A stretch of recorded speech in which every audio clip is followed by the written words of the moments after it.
It didn't sound good. So yeah. Anyways,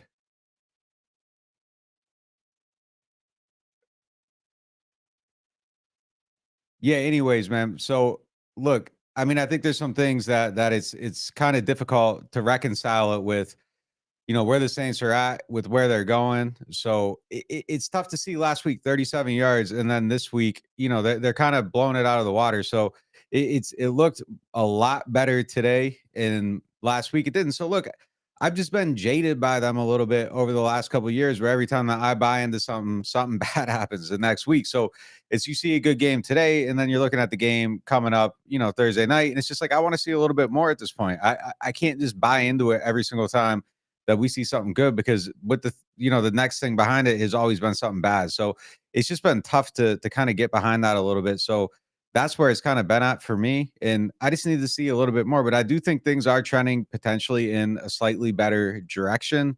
I liked everything we've seen today. I'm only going to say it again because they were telling me the audio is bad. Carr completed passes to 10 different guys. The red zone stuff has been better for 3 weeks in a row now. And I think that's probably maybe the best thing that Dennis Allen has done so far this season, is adding that extra day of red zone practice, and getting that, it has helped, I think, with a lot better results. So I think that was really smart of him. A few years ago, they were actually doing that with their defense, and the defense was struggling in the red zone, and they added an extra day of just stuff they were doing in the red zone, just specifically for the defense. Then that turned around. It's kind of interesting to see it kind of happen the same way here. That's been the biggest issue throughout Carr's entire career, just kind of doing that red zone stuff. And now this year, they got they got it coming together here late in the season. And I guess it is a little bit proof positive that you can get better in December. One of my kind of catchphrases this year, talking about the team, has just consistently been like this is who they are. It's December. They aren't going to suddenly get better. Well, they're kind of suddenly getting better at the red zone stuff. So I got to eat my words there, take my medicine a little bit, because we are seeing some improvement there. So yeah, that was good to see, man. Like, they are getting better in that area of the field. It was good to see some offense today. I can't remember, we had the New England game. There was the Raiders game last year, second half of the Colts game this year, but it's kind of been a while since offense has felt easy. I just want to see it happen a couple weeks in a row. I mean, I've been waiting so long just to kind of watch a team that's a little bit more enjoyable. And we saw some of that today. I'm hoping it shows up Thursday night. They beat the Rams on Thursday night, and they look okay doing it. Like, I'm going to kind of start to believe in things a little bit, because, you've turned that corner, potentially, but you got to see it happen. I'm not buying it until we see it, because we just haven't seen the ability to have that sustained stuff happening. All right, let's pull up a couple questions here. Going to look through it. Everybody's kind of commenting on the run defense, so we'll get one up here about that. And yeah, it did. It definitely looked great today. I thought for sure going into this game that they were going to have Saquon just running outside zone over and over and over and over and over on the Saints, because they've allowed like 568 yards, I think, this year on outside zone runs. They've missed 24 or 25 tackles on those plays, and he is a beast on those all season long. I think it was like 4.6 yards per carry or something on him. I thought they were going to go to it, and I thought we were going to see them kind of just hit it over and over. And I thought he was going to break a couple big runs, and that was going to be the thing that changed the game. And then you get in a situation where then, DeVito can run a little bit, get outside the pocket, make them pay if they're in man coverage, all that stuff. So I thought for sure that was going to be how the game played out. And just right from jump, Demario had a great game. I thought Werner played pretty good in this game, but Demario, man, he blew up some stuff early in the game. They never really got anything going on the ground. You take control offensively early on, you take away the run. I mean, that's just kind of how everything played into their hands. And that's kind of been one of the bigger issues, throughout the season, is that they really haven't played with the lead a whole lot, or at least it doesn't feel that way. And then teams can kind of just keep running on them. And look, when they had that stupid stat about like not allowing a 100-yard rusher or whatever, like that stat drove me crazy, because like within the context of it, it was always like, well, nobody's running on them. Sometimes teams were getting more than 100 yards, but it was two guys sharing carries or whatever. But the point is back then, when they had Drew, when the offense was rocking, when, Alvin was at his absolute apex, Mike was at his absolute apex, it was hard for teams to run the ball in the Saints, because the Saints constantly had a lead almost, in every single game. And that makes it a lot more difficult to kind of play that style of football for the opposition. Saw it today. So you kind of cut the head off of that a little bit. Then they got to throw. They become one dimensional. You can just rush the passer the way you are. You get 7 sacks. You tee off on them. Total team effort. And that's why it's so important to get everything going at the same time. Like not just have the offense going and the defense not going. When everything's working in concert, it can be a lot better. But look, I do think the Giants have a very uh, bad offensive line, I guess is the way to put it. So that kind of plays into it a little bit as well. But you can only play who's out there. And I thought the Saints executed a lot better than we've seen in a lot, in a while. So that was encouraging to see for sure. And yeah, I agree with this, man. DeVito didn't scramble as much as I thought. They were giving him some good looks. So yeah, I mean, look, it surprised me how often he was in the pocket, but I think part of that is how the Saints rush the passer. Like they rush with a lot of integrity today. And when we go back, I was looking at the sacks after the game, rewatching some of it to write my story. That's on the site.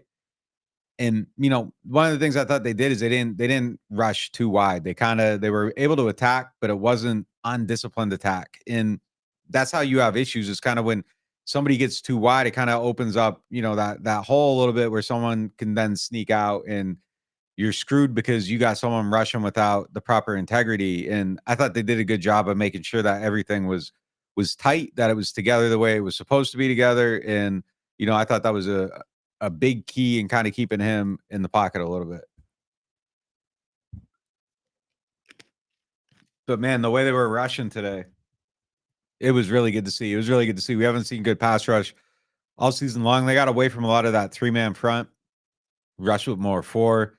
So that was really good to see. They were active on the interior. When you got Brzee rushing like that and Tano kind of just rushing the way he was and his strength and speed showing up the way it did, it's just really hard to operate when you have that interior pressure. It's just in your face so quick. There's really nothing you can do about it. And quarterback makes mistakes. And I'm surprised we didn't see turnovers in this game, honestly.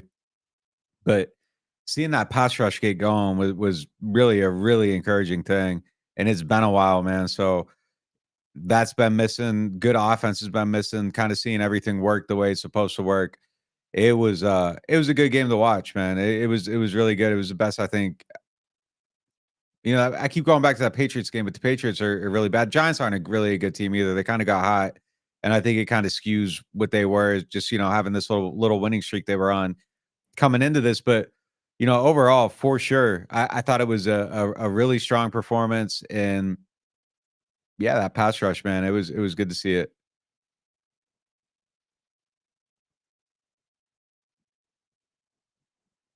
Jimmy Graham keeps earning more playing time. Hard to argue with that. 6 catches, 4 touchdowns, 2 first downs. I think probably the biggest mistake I've made in analyzing the team this year is that him not playing, I took it as a sign that he was washed up.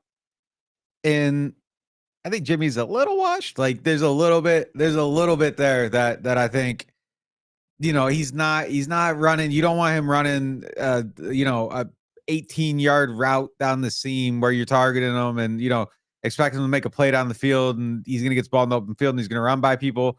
I don't think that's his game anymore. Could be wrong. My thoughts on Jimmy all year have been wrong. So forgive me if that starts happening at some point this season. But I don't think that's really in the cards for him. But like the nothing on third and short, not the lack of activity in the red zone, not being active in the red zone, not being active on game days, like it's kind of crazy. And I think it's probably one of the worst decisions that the coaching staff has kind of made this year because they definitely could have used this guy when they were having so many issues in the red zone. It's one of those things where you could start criticizing or you could just say, "Hey, look, they figured it out, and it's good they figured it out. Better late than never."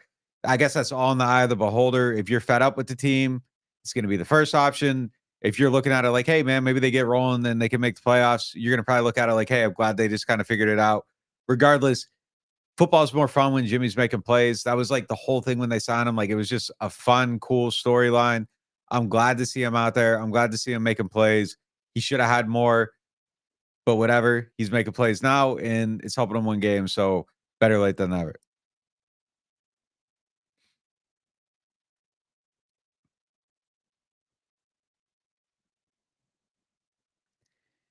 Jason says this was the Saints team we were waiting to see. The competition was pretty weak, but the Saints capitalized on the opportunity, which is something they haven't always done under DA. Fair point. Is the team we've been waiting to see.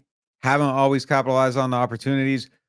But I do feel like we've seen this team before, but then it just disappears. Or you see it for half of a game and then it disappears. Or, it's just never sustained. It hasn't been sustained in 2 years. So, yeah, part of it is, we're seeing them and it's good to see them. It's good to see the team. It's good to see them execute all that stuff. But I got to see more of it. And that's not being negative. It's just being realistic. Like we've been burned by this team over and over and over.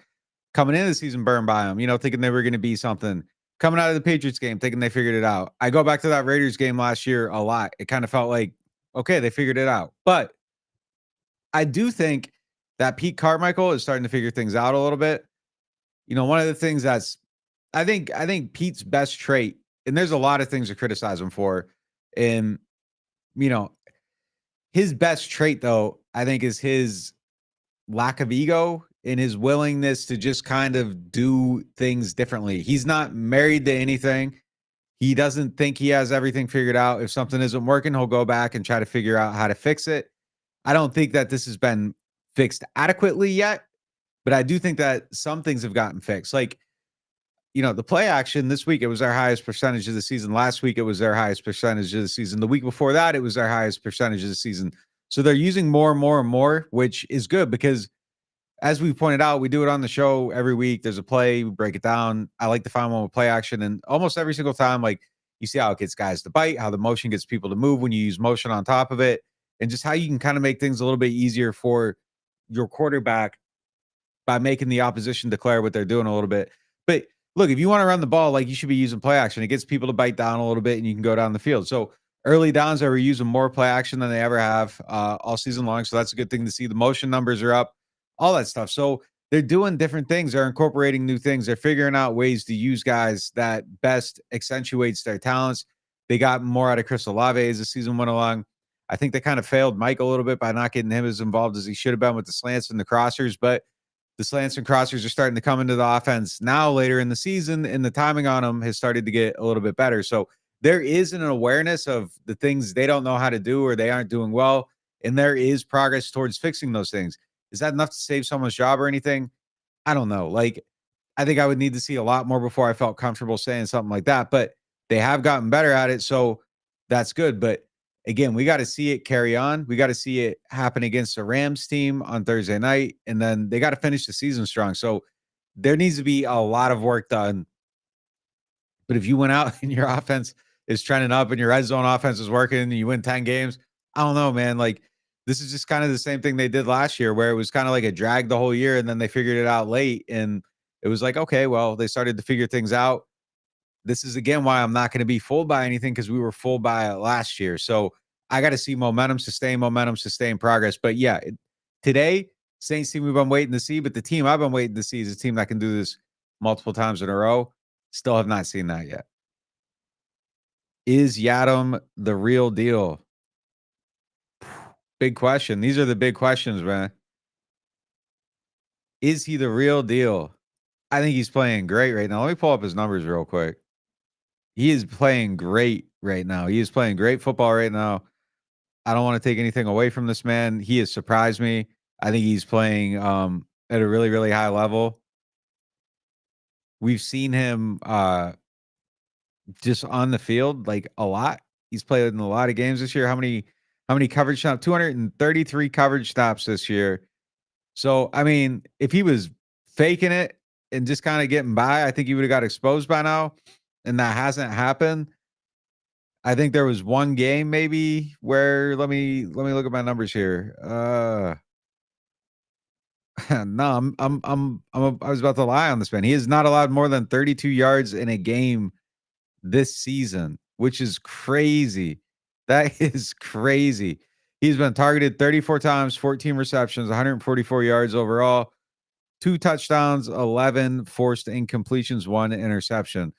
The man is played a lot of football this year, and he hasn't given anything up, which it's crazy. Like, they haven't really played a great quarterback with him on the field a lot. So I'm gonna keep that in context a little bit. But the man is playing good football. I mean, he just keeps showing up. He keeps making plays. I thought these last 2 games were incredibly good. He got targeted 7 times against Panthers, 1 reception for 8 yards, 3 forced incompletions, 7 targets today, 2 receptions, 32 yards, 2 forced incompletions. He looks great. I mean, I think it's a big test this week against the Rams again, but he looks really good. Look, the real deal in the sense of like, I think PFF has him graded as like one of the best corners in the league. The real deal in terms of that, I don't know about that yet. Got to see a whole lot more before I kind of have him ranked at the top of the league. But I think the man's an adequate player. Like Ken Crawley was like a real starter for a little bit. Like I think Yiadom's as good as, if not better than him. I'm comfortable saying that. I don't know where the ceiling is yet. I'm a little bit scared to kind of go there with any of it because again, they haven't played a ton of players, a ton of good quarterbacks. I think there's a little bit of maybe, some stuff getting hidden a little bit. I wouldn't be surprised if there's more of an underbelly than what we've seen. I could see them going against the Rams and him, kind of giving some stuff up and quickly the narrative shifts a little bit. But I do think that he is a viable starter, is a cornerback. I don't think he's taking a Debo's job or anything like that, but or Taylor's or, Lattimore's obviously, but I think he's somebody that's a really good player and I could see him starting for a different team and having some decent success. So that's a great find for them. He's came on as a special teams player, ends up being an excellent depth cornerback. I don't think you could have a better situation right now. So yeah, I mean, good question here from Jordan. He'd be curious to know if they blitzed more than usual in this game. Um, I had 10 blitzes coming out of it watching it live. Obviously, when we go back through it again, that number might change a little bit. But yeah, I had 10 in this game. They had 3 sacks on blitzes by my watch, and then the rest of them weren't. I'm gonna get my blitz numbers up real quick just to kind of see where that number ranks overall on the season, so I'm not just kinda talking out my ass, and I have the actual numbers up for you guys, but yeah, I thought they did a really good job with it, and I thought they mixed their spots really well. Again, one of the things they did in this game is they brought, a lot more four-man front in, 3rd down situations, which I thought it was really smart. I mean, you kinda got some better looks there. So, yeah, I got my numbers up right here. Let's see. So if they went 10, yeah, it's kind of a mediocre number for them overall. So they blitzed uh Bryce Young. Where do I got him on here? Twice. Yeah, okay, I got both games on here. So yeah, last week 20 blitzes against Bryce Young. Then the next highest was 18 against Jordan Love, 13 against Minshew, 12 against Ritter. They only played them once, so that was week 9. 10 against DeVito, 10 against Mayfield, 10 against the Titans, and then all 10 or lower the rest of the way. So somewhat aggressive today on the blitzing, but not over the top. So DeVito had 3 completions against it. Overall, they've given up a 58 catches, 756 yards against the blitz, 5 TDs, 4 picks. So they've been pretty good against it overall. Not bad, not bad. Let's see what the QB rating for the season is on that. 70.3. Not bad at all. I mean, it's lower than in previous seasons though. But the last few years they really kind of lowered the blitz totals. So in 2022 they blitzed 138 total times. They're at 137 right now. So they're about to exceed last year. So they were even more conservative. It's fascinating to me because they kind of got way more conservative on this over the years. And it used to be kind of like the calling card of DA's defense. I'm going to get up my numbers here for the last few years on this while I ramble through this. But yeah, that was kind of the calling card of DA's defense over the last several years or early on in his tenure. And then over the last few years, they kind of just like went completely away from it and started going about it a different way, leaning on their coverage a little bit more. And, obviously early in the season, they were getting a lot of turnovers. So it was kind of hard to criticize, even though the lack of sack production wasn't there. They were getting some pressures, they were getting some turnovers. But I think that kind of masked the overall issue. Just kind of what was going on with the pass rush. And I feel like the last couple of weeks there's an admission to it. Granted, you're playing rookies at quarterback, so I think that's part of it. So I think they're being a little bit more attacking against sprites because they could get away with it, and then you can still make your plays in coverage, and you aren't sacrificing too much. And then I also think that they were kind of doing that again today against DeVito. You can go after a little bit, but look, I'm going to read off these numbers. It's kind of insane, like just seeing how this has dropped over time, and just kind of the whole differing approach. And I almost throw this year.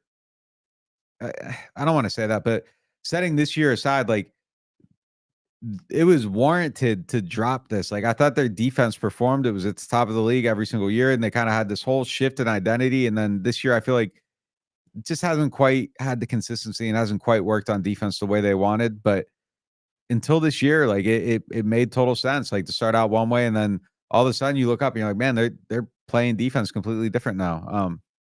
Kind of them simulated pressures and all that you see everybody do. They were at the forefront of that, and I think that led to the drop in sack numbers. You just went through your disguise instead of actually bringing extra guys. But all right, so the blitz numbers over the last several years: 2016, 275; 2017, 266; 2019, 256; 2018, 219; 2020, 201. And it's just crazy because it's just like a straight downward drop. 2021, 178. Last year, 138. This year, they're at 137. So it's going to start climbing back up a little bit. I bet they settle around somewhere around that 170 mark, 165, 170 mark. So that'll kind of be fascinating to see. But, you know, their sack percentage on some of the stuff, though, was really good, though, too. Like last year, they blitzed 138 times, but they get 15 sacks. The year they do 178, they get 14. When they went 275 times in 16, they got 15. Some of that's part of having bad corners. You get good corner play in 17. You blitz 266 times, you get 23 sacks. You're in 2019, 256, you get 22, 24 on 219 in 18. So, it all worked. It all made sense. But the most effective year was probably 21, surprisingly, 8 picks on 178 dropbacks with blitzes, 14 sacks. Just across the board, you kind of got the numbers overall. And if it wasn't then, it was in 27 picks on 201. They got 11. I'm sorry, 7 picks on 201 and 18 sacks that year. This year on the blitz plays, they got 4 picks, 10 sacks. So it's just been kind of fascinating to watch the evolution of how that stuff has come about for them. And we got some pessimism here. Today was a fluke. Can't be replicated against good teams. I mean, that's what they're going to have to prove Thursday night. Thing is, they aren't going to play another good team unless they make the playoffs. So, they got the Rams and then Falcons, Bucks. They can try to figure that out in the playoffs. But I'd like to see it Thursday night. Would like to see it Thursday night. So yeah, I mean, it might be a fluke. It might not be.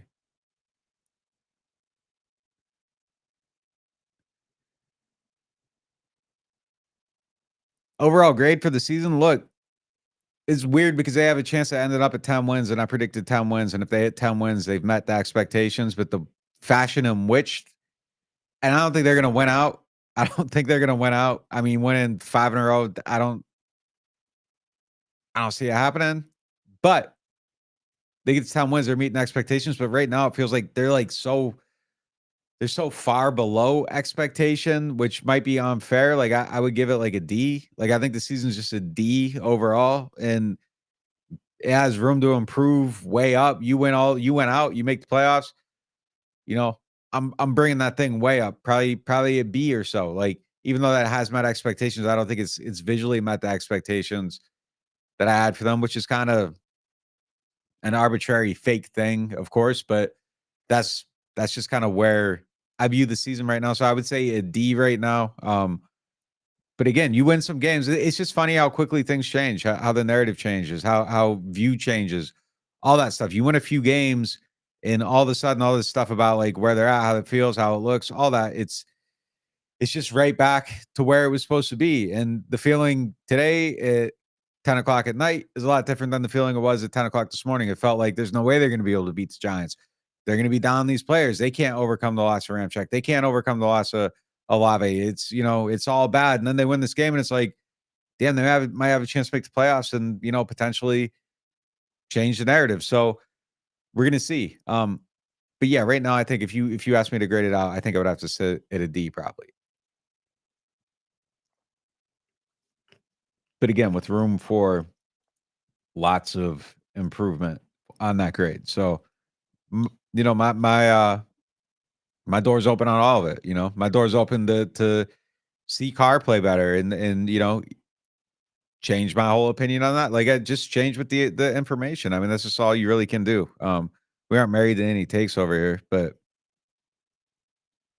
there's definitely room for stuff to get better. I think if Mike comes back, it'll be the Atlanta game. If they get hot, maybe it's before, but I think it'll be the Atlanta game. If he comes back, I think he might be healthy enough to do it for then. And then it just kind of depends where the season's at. I'd be surprised. If this is Mike's last season here, like I think he's going to want to get on the field for that Atlanta game just because the Saints mean a lot to him. And I think Saints fans mean a lot to him. I think city of New Orleans means a lot to him. I think he's very aware of like his legacy and all that stuff. And I think that he would want to suit up for the team one more time. But, health and where the team's at, all that stuff matters. Lattimore, I think, might be a little bit before we see him.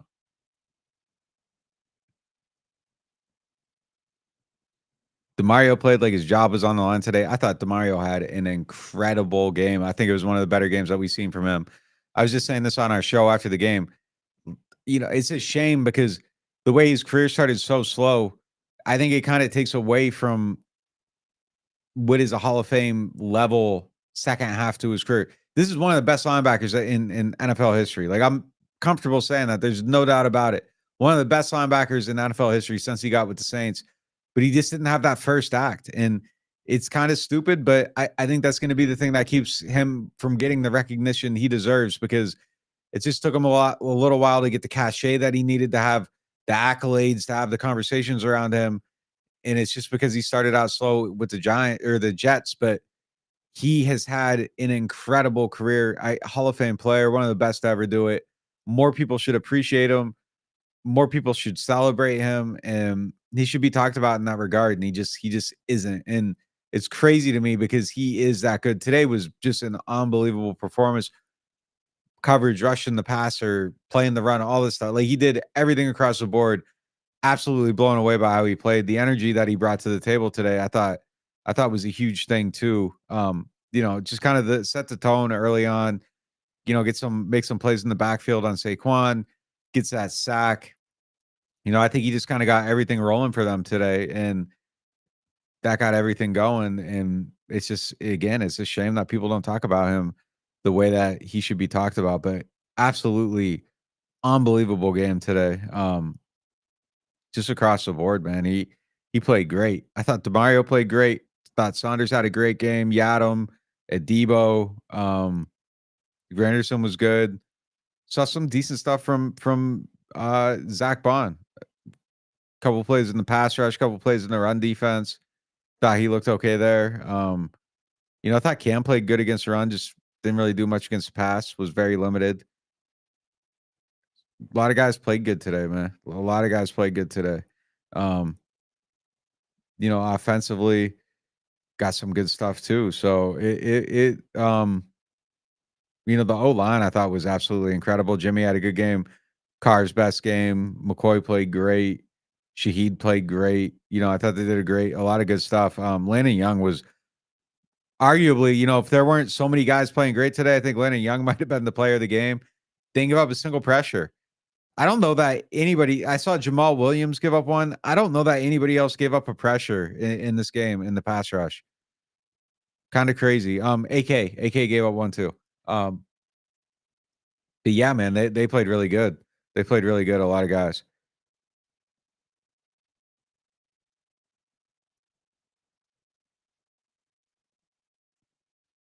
Did Mike Thomas's Twitter activity criticizing Carr push back his return time?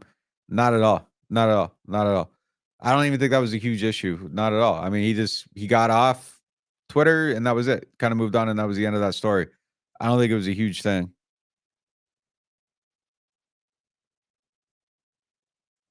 The CJ GJ trade continue to hurt the Saints? I don't think so. I think Alante's getting better at that spot. I thought they were actually fine at that spot last year. After him, I thought they got good slot play throughout the season. Really, I thought it was one of the strengths of the team. I think Chauncey kind of culturally brought some stuff, which the question mentions that. So, yeah, I mean, I think they missed some of that. I think they still kind of missed some of that, but I don't think that like replicating that energy is a massive thing anymore to this point. I think they have it. I think Alante is one of those guys that brings juice to the field. I think Honey Badger brings juice to the field. I think Demario brings juice to the field. I don't really think they're lacking for that stuff too much overall.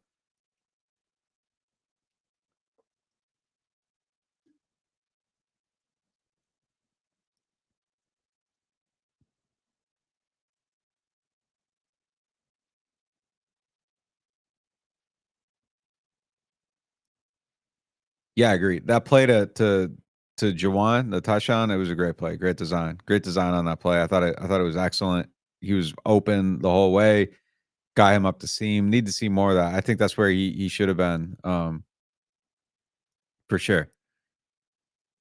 DA and Carr annoying with patting themselves on the back for one decent game against a bad team, lacking accountability. I didn't like a couple of comments either. I mean, but it is what it is. They've taken a lot of fire, and if they want to create that kind of like fu energy or whatever, cool, do it. Like if you can feed off that, and that's the thing that gives you juice and it makes your team play better, makes you play better. You need to have that me against the world, us against the world type thing. Go ahead and do it. That's cool. You just got to back it up. But yeah, I mean, it is one of them things where it's kind of like, now if Carr plays bad, the way DA came out kind of backing him today and saying, hey, like, no one's going to ask questions about the quarterback or whatever, but I want it on record. All right, cool. You can say that. But when he comes out and plays bad now, you got to come out with the same energy and be willing to say, hey, he played bad. He wasn't good enough. And that isn't a media thing. It isn't a fan thing. I'm telling you guys, like the players notice this stuff. They notice how it's talked about. And that's why it's an issue. And that's why I wrote a story about it before. Like it's something that is noticed and people see it. And it's if you're winning, fine, it's cool. It's not going to be an issue. But if you're playing bad and you don't have that same energy and you're calling out other people, but you're never calling out this guy, but you're praising him when he plays well, that's when it becomes an issue. So it just needs to be consistent. So if you're going to do it, I support it. I almost like it. Like I like some of that villainous stuff a little bit. Like I thought that was one of the things that Sean did that was great. I think it's something that Nick Sirianni does in Philly. That's kind of great. He just kind of puts a target on his back. It kind of creates that like bunker insular type mentality with the team. People eat off it, they feed off it, they play with it. It makes them play better. Everybody elevates. Fans rally behind it. All that stuff. Cool. If you want to be that guy at the podium, cool, do it. But if you're going to do it in this approach where it's like, F you were talking trash. We did this. We showed you cool. But when it flips, if it flips, just have that same energy and keep it consistent. Not because of the narrative, not because of the media, because other people in the locker room see that stuff. And it's important just to talk about everybody consistently. So that is something that I agree a little bit, but there's a part of me that likes what he did. Wow, Lattimore and MT. Lattimore has a high ankle sprain. MT has an MCL injury. That's just kind of all it is. They aren't reporting it because they don't have to. They're on IR. I mean, it's just kind of is what it is. And certain guys don't put a lot of information out there, so that's just kind of the way it goes sometimes.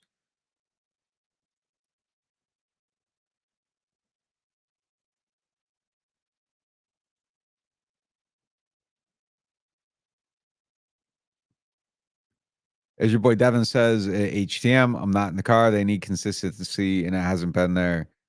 But everyone already knows that. Yeah, I mean, I agree with that. Look, it's got to be consistent. You got to see it over and over.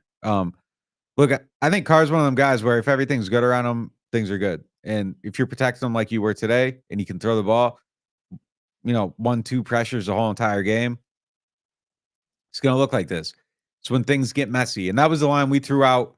This is the guy today.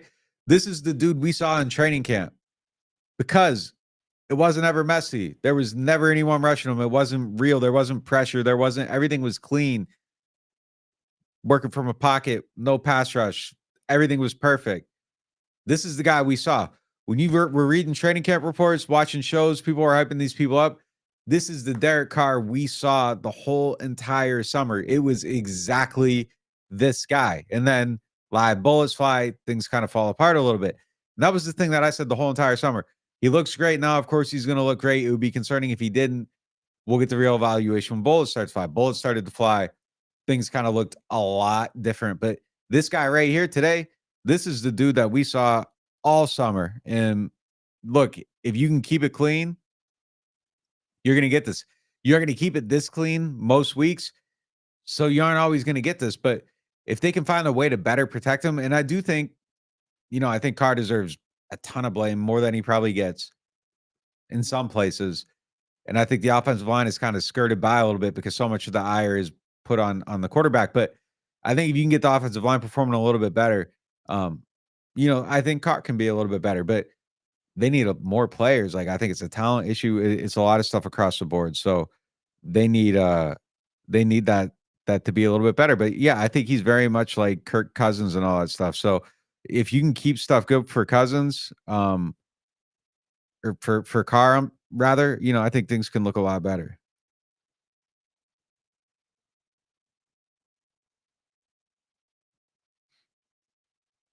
Your tone is a lot better than you were in the post game cast. Nothing wrong being real and criticizing, but man, go back and listen to your tone in the post game is way different. Hey man, just keeping it real. We criticize the players, criticize myself. I didn't think I had a good show after the game. That's why I'm sitting here doing this right now to get the bad taste out of my mouth. I didn't like how I performed on that show, so I'm doing another one. I'm trying to give you guys something a little bit better. I just don't. I don't think I was. I don't think I was at my best there. So just keeping it a buck. Yeah, that's why we're doing this right now. Is that one wasn't a good show for me. I thought Brooke was excellent. I thought Mike was excellent. I thought I had a bad show. So I'm sitting here having a little bit of a makeup because I was feeling bad about what I gave you guys after the game. So that's why I'm doing this right now. Those guys were great. I didn't bring it for them. I let my team down a little bit. It happens sometimes. Not going to be perfect every single time. I own it, and I'm here showing up, trying to do something a little bit better, and have a better performance.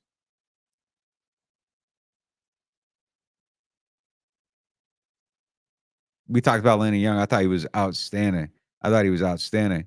Uh, really stepped up. I was surprised. I thought that was going to be a huge issue for the team. He really, really stepped up. We do that the hard high player of the game. We probably should have gave it to Landon Young just to kind of highlight what he was doing. But for sure, I thought he played great.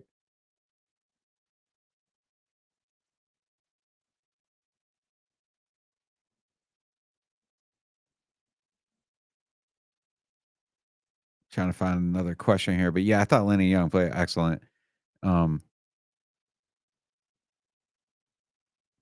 Team looked like they were fully prepared to play for the first time this year. They started fast on defense, so whatever they figured out this week, it was definitely better. And that's going to be one of the big things. Like you can't start the game slow like that because then you get behind it, and then teams are able to run on you, and then you're trailing, and then you can't rush the passer the way you want, because they're running the way they want. Um, so yeah, crazy how the Saints offense did without Olave and Mike Thomas. I would not be starting this narrative. Um, definitely not the narrative you want to be starting right now. Because those are the best players on the team. I mean, I think they just ran into the right opponent, had a good plan, and all that stuff. So once those guys are out there, they'll be even better. Where did the Bink page go? That's a good question. Didn't even think about that. I haven't thought about that in a minute. Taysom was hurt a little bit, so that's probably part of it. But yeah, that's something that kind of disappeared a little bit, which is surprising for sure. Do I think this is Mike Thomas's last season in New Orleans? It's a good question, man. That is a good question. I think I think it definitely could be. I think the Saints should want him back. I think it's really kind of more about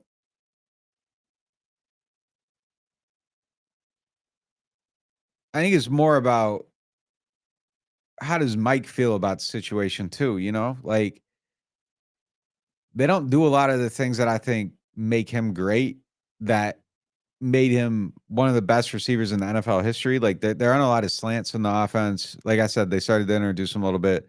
There weren't a lot of crossers in the offense. They started to introduce them a little bit.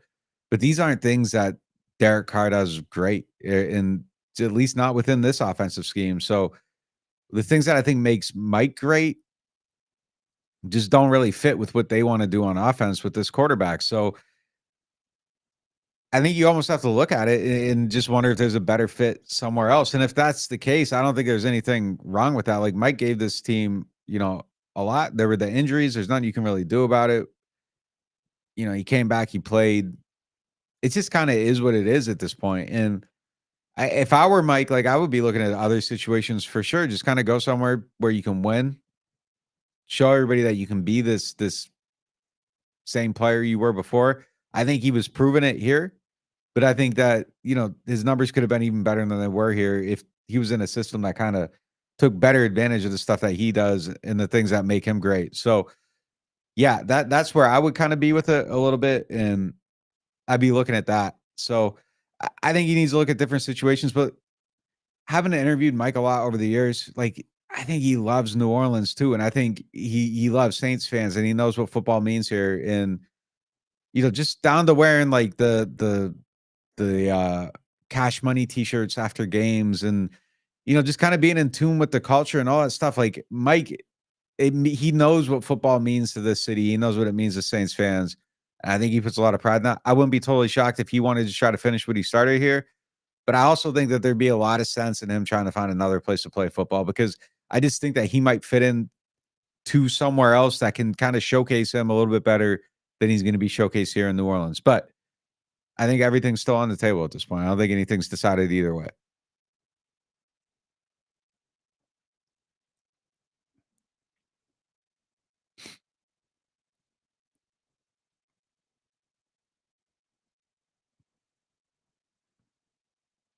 Penning is a miss. No doubt about it, man. Max Garcia was the jumbo guy today. It's bad. I mean, it looks bad. It looks bad, man. It looks bad. Like there's no other way to put it. It does not look good right now. I mean, it's too soon. Maybe he comes back next year and figures it out. But right now, based on the information we have, I can't imagine it being a bigger miss. I mean, like Max Garcia's ahead of, and no disrespect to Max Garcia. Trevor Penning's a first round pick that they traded up for. Him not being the jumbo guy even is an indictment. It is bad. It is not good. The Saints need to retool in the upcoming draft. They need to have a much better draft than they've had in recent years. I think the drafting is something that kind of flies under the radar a little bit, but they've had a lot of misses. I mean, granted, there's some nice hits in there, but there's been a lot of misses. And I think those misses Penning, are a reason that you've kind of had these setbacks. Peyton Turner. Um, just you should have players at these premium positions. You invested the resources to do it. And now, it's not together the way it should be. So for sure. For sure. I think they gotta retool. QB definitely should be on the list. Absolutely. It should be on the list every year. I mean, until you have the next Drew Brees, you should be drafting a quarterback. So I've said that forever. When they had Drew Brees, I said they should be drafting quarterbacks 15, 16, 17. I was saying it every single year. And they didn't figure it out. But that's okay. That's okay. I think you have to keep trying though, and you can have misses at that position. I think quarterback's the one position where I won't ever really hold a miss against a team because it's just so hard. It's so hard. Like you can have a high pick and end up with Zach Wilson. I mean, it's just so hard. Bryce Young. It's so hard to find the quarterback. So I would be looking at early, and yeah, that's something I would be trying to do. I don't think you force a pick there. But I think you try to get one for sure. If you can move up to get a quarterback, I'd do that too. Like it's just way too important. So if they love somebody in this draft, do whatever you got to do to get them. But yeah, quarterback should definitely be on that list of things. But left tackle, pass rusher, wide receiver is going to be a need. Tight end could be a need. I mean, there's a lot. There's a lot of stuff they could do.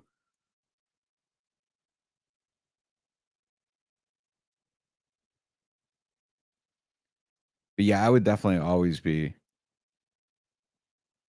looking for a QB for sure. Saints are going to win so many games though that they're going to be outside of the top 10. Um, so That's one thing. That's kind of where you look at it. It's like, man, what's the better direction? Is it better to make the playoffs this year? Is it better to have a top 10 pick? I mean, obviously, it's not in the cards because you have people coaching for jobs and people playing for positions and a quarterback desperately trying to figure it out. And they are in the playoff hunt. So it's unreasonable to really ask someone to lay down, but it is one of them things where you're kind of when you're sitting back, you're looking at it, you're like, man, does it make sense? Does it make sense to even make the playoffs this year? Would they be better off with the top 10 pick? Given where this team's at, I think picking higher would probably be the better thing, but it's just not realistic to even have it. I mean, it's just not something they're ever gonna do. How do I like the reverse Grinches? Yeah, the Kobe's, pair of Nikes for those that don't know. Yeah, I like them, man. They're hard to wear. I got the green ones too and never wear them. I ended up getting these ones. Shout out to politics, but yeah, it's a nice pair of shoes, man. I'll probably wear them for the Christmas game or next week in LA for that game. Do I think they'll restructure Carr to create cap space? Yeah, I think they will. I mean, they kinda have to. They can get, like, 2,000,000 under the cap, not touching it, and that's, like, not putting so just doing basic restructures all the way down the board, just basic restructures. So, if someone has 3 years left and they got a $10,000,000 and we'll say 9 because it's just easier to do the math. If someone has 3 years left and a $9,000,000 signing bonus, if you just do it within the 3 years and you go 9, it'd be 333, you'd lower the cap hit by 6,000,000. So, if you do that down the board with all the ones they have, basic, simple restructures, I think they can get about 2,000,000 under whatever the projected salary cap is right now. You could get more money being more aggressive. You can take that example where I said 3 years, you could take it out to 5, and then you prorate the 9,000,000 over the 5 years. Not gonna do the math live on there because 'cause I'll screw it up, but that allows you to lower the number a little bit. So, you can do that with the voidable years, which the Saints would do. So that it's more than $2,000,000, but if you take Carr, you're at like 30 some, million right off the jump right there. So, yeah, they're gonna restructure that, man. They're gonna and they're gonna try to reload.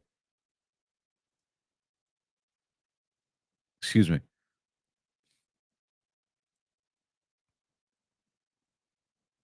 The protection is usually on Carr. That's wrong, actually. A lot of the protection starts with McCoy, and then Carr has the ability to change it from his perch. So starts with McCoy. Carr has some input. Some weeks it's almost all McCoy. Other weeks it's McCoy, and then Carr has a lot more responsibility. Sometimes, based on heavy blitzing or whatever, he might have more responsibility than in a different game. But yeah, I mean, it isn't all Carr. It's the combination.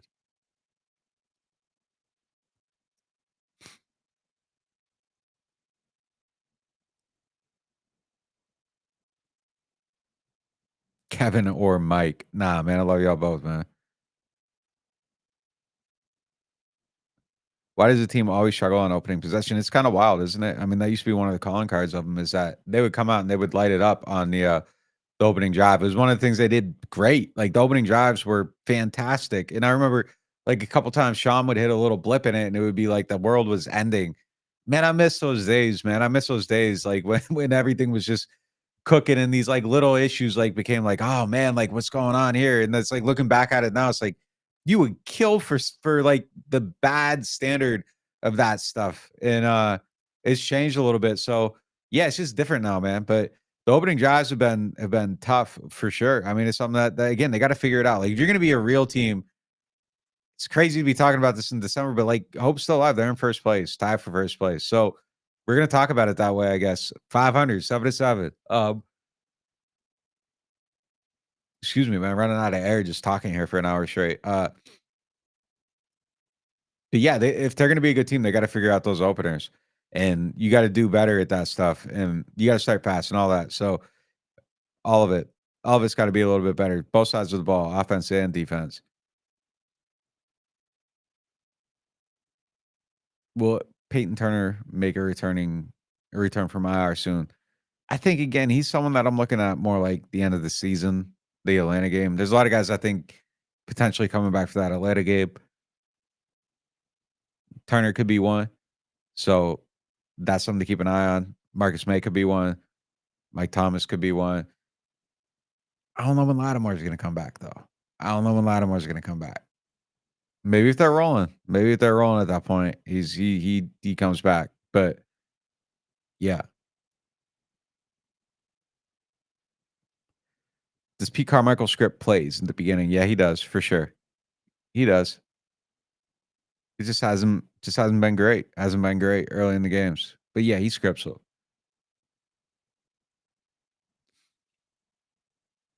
Ideal matchup for the Saints in the playoffs. It's good.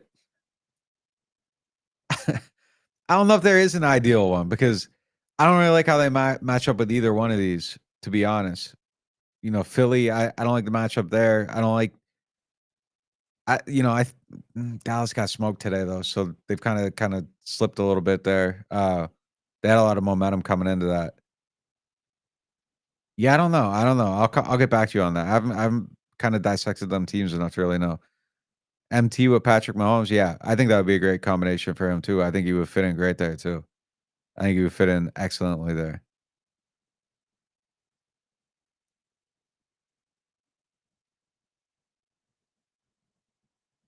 Bring back Drew as QB coach. Shoot, if you could get him in the building, it'd be fantastic. I'd be interested to know how Drew coaches. It's like a lot of times it's guys that are just like great aren't great coaches, but I think Drew made himself great. So I could see him being the exception to that role.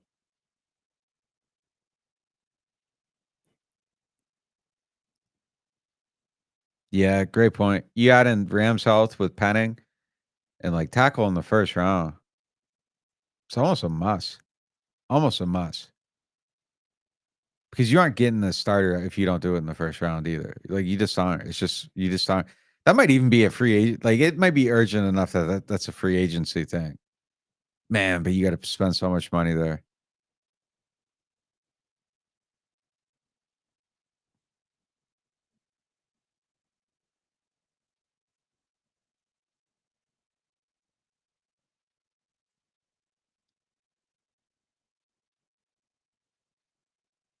Saints should still have Davenport. He's hurt, man. I don't think he'd be making much of a difference. I don't think he'd be making a lot of difference this year. So, no, I wouldn't go with that. I wouldn't go with that. I don't think he's the answer to that. I mean, look, I think Davenport gets a bad rap from a lot of fans here. There were times where he was like legitimately the best player on the team, and roll your eyes at that if you want. It's just the truth. Like there were stretches where he was legitimately that good. Just wasn't consistent. Didn't wasn't that guy every single week. Obviously, wasn't it year to year, extreme highs to extreme lows. So yeah, I mean, look, I just don't think you can live that way. And he's someone, if he goes somewhere, like you already see it this year, he's hurt again. Minnesota isn't getting what they want out of him. He's someone, if he goes somewhere and if he has 15 sacks in a year, like I'm not holding it against him like I am for missing on Trey, even though I missed on Trey too. But, I no, I mean, look, if he goes somewhere and he figures out his health and he kills it, I mean, I'm not holding that against anyone because you know that he can do that. It's just the gamble of the health. The way the Saints cap is, like, you can't pay someone that you're expecting to be hurt for the whole season. You just can't. You can't. And that's kind of how you have to approach Davenport every year.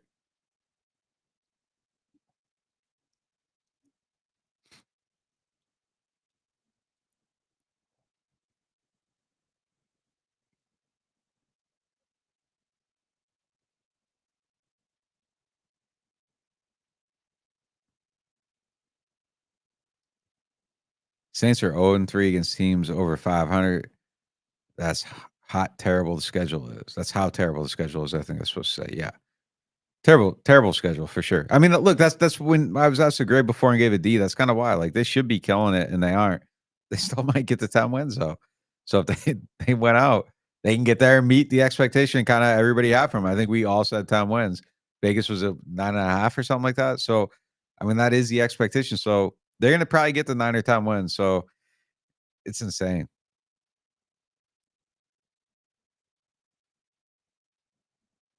Will the Saints replace anyone on the O line? I think they need to replace a lot of guys on the O line. And I was saying this somewhere before, like, I think they're almost in a position where they gotta keep Pete now. They were trying to get rid of him. Penning being a bust, like, I don't know if you can let Pete go just outright. Like, you can keep him around, stop some of the voids on his money, save some cap space, keep him, plug a hole. Maybe you go out and you draft somebody and Pete doesn't play as much or whatever. But yeah, I mean, I think they kind of screwed everything up on the O line to the point that the guy that they kind of caught on paper, they're gonna have to try to keep. It's kind of crazy. It's kind of crazy to think about.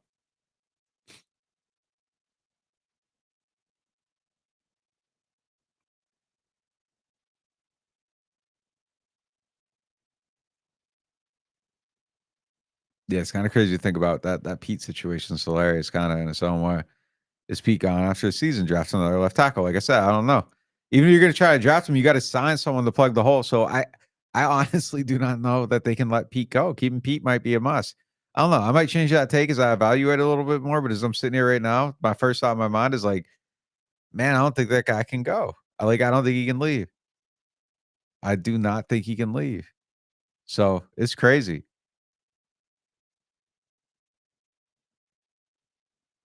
Gruden for OC. I don't think it's gonna be Gruden, but they need to get somebody great if they're gonna stick with DA. I mean, I think it's really that simple.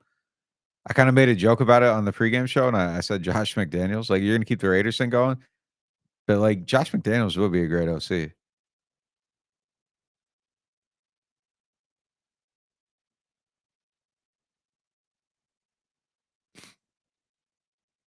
Does Carr get any type of pass for having to learn an offensive system that was 15 years deep? I guess a little, but, I mean, how much?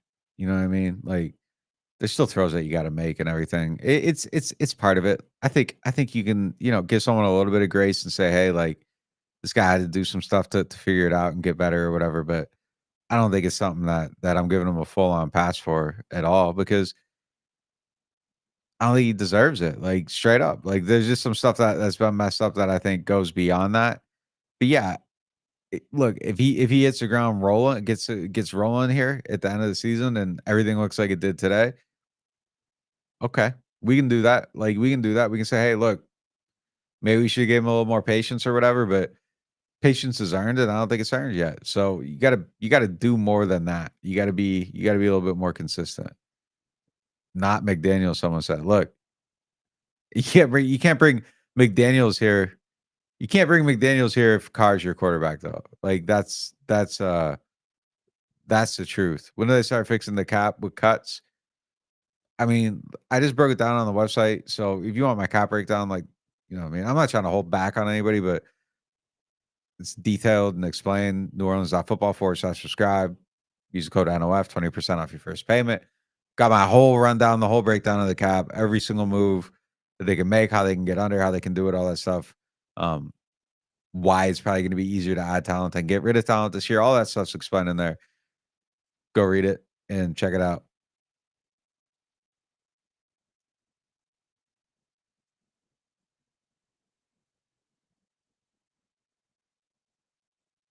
All right. And on this one, I feel like at this point, making the playoffs is a negative, lower draft capital, QB1 who ain't it. Does a good head coach want this job? So, all right. Yeah, I mean, look, better draft position if you're going to go in the playoffs and get smoked. There's always the argument. I mean, it's logical. If, yeah, I mean, look, I'm not going to argue with that. I mean, I just said it. I said it last week after the game. Like, it's just more logical. But if they actually get rolling and make the playoffs, cool. Anything can happen. Fine, go see what happens. Cool, whatever. Um, QB1 to win it. Maybe fair. Maybe fair. We're gonna find out. We're gonna find out over these next few games. To this point, though, yeah, ain't it? Can't argue for him. Had a good game today, though. Not taking anything away from him. Is he the savior? No.